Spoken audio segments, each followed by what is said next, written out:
policiers, voire 2 ou 3 à chaque porte. Sécurité maximale aux abords du bureau du Registre national des citoyens. Ici, dans l'état d'Assam, les autorités sont inquiètes.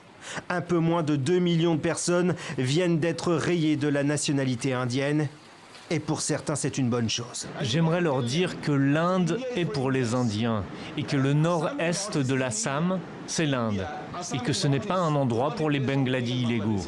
Depuis des décennies, cette région vit d'intenses tensions interethniques et interreligieuses.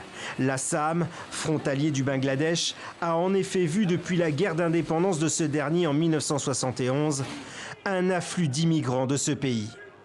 En janvier, les députés ont voté une loi accordant la citoyenneté indienne aux personnes arrivées du Bangladesh, du Pakistan ou d'Afghanistan depuis au moins 6 ans, à condition qu'ils ne soient pas musulmans.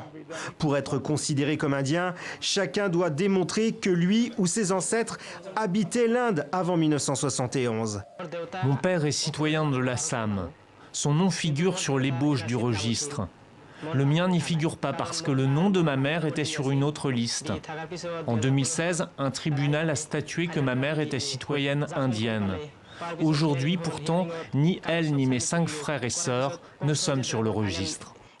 Que deviendront donc les 2 millions de personnes désormais sans nationalité? Ils pourraient être arrêtés et parqués dans des centres de détention en construction comme ici. Certains parlent même de déportation, des termes d'un autre temps.